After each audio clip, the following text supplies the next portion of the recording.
oso txikitan gure etxean, goizetik egiten zen kanelarekin konpota hori, eta horren usaia dauka sartuta barrureño. Eta gero, txiki nire lagunekin gaztea ginela, etxez-etxe joaten ginen Gabon eskean edo kantuan eta eskean. Eta oroitzapen horiek ezin ditu kendu. Euskal Herrian, Gabonak deitzen diogun hori, San Nikolasekin hasten zen, San Nikola txikiarekin. Eta erregenak arte ospatzen ziren.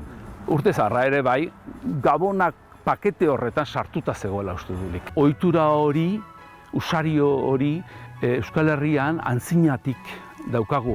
Eguzki zaharra joan zaigu eta gizakia denborarekin konturatu zen berriare bazetorrela.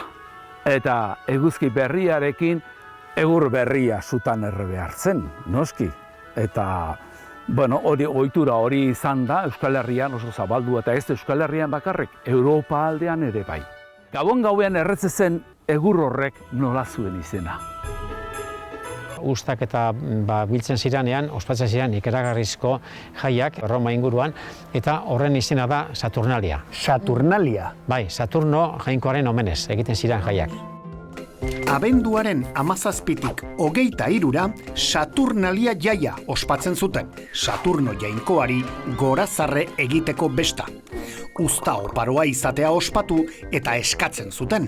Jana, edana eta sexua zeuden festaren erdigunean. Eta horiek atontzeko mozorro eta opariek garrantzia handia izaten zuten. Saturnalia jaia amaitu eta ospakizuna bukatzen zela pentsatu duzu, ezta? Ba ez, abenduaren 25 ere egun berezia zen. Dies Natalis Solis Invicti deitzen zioten. Edo bertzeera batera erranda, garaitu gabeko eguzkiaren jaiotza. Eta nudi datorre zuhaitza jartzearen ohitura hau? Hori, Ipar Europako herrietan egiten zen, bazagoen ohitura hori, gero Alemaniara pasatu zen, Alemaniatik frantsesek hartu zuten, eta frantsesek 1890tik aurrera eta horrela, hasi zen edatzen leku guztietara. Eta geuk ere oso berandu hartu genuen. Bere garaian, Gabon gauean piztentzen suari, olentzero deitzen zizaion, edo Zubilaro, edo Guberri. Eta nolakoa zen egur hori? Gutxi beti 60 zentimetro luze eta beso baten lodiera edo zun enborra zen. Eta Gabon gauean egiten zen, eta errautsekin zer egiten zen? Hori baserrin soroetan edo ondoko landatan zabaltzen zuten, eta zen ongarri bezala eta bertako piztiak eta usatzeko, eta baita etxeataritan ere. Ego Euskal Herriko etxeginenetan 12 mahats janez bukatzen dute urtea, baina badakizuen nondik datorren ohitura hori? 1909 urtean hasi zen herrialde katalanetan, Alakanten zehazki.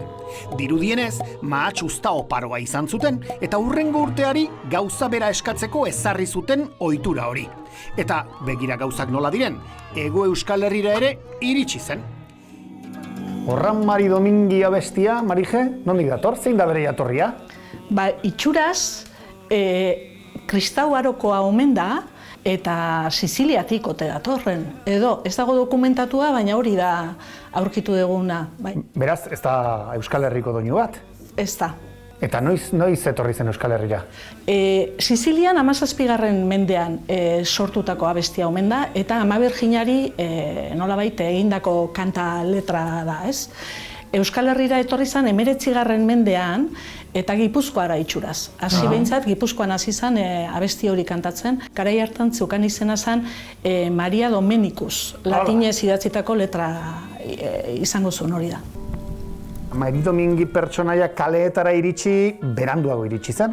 Bai, iritsi zen 1982 urtean.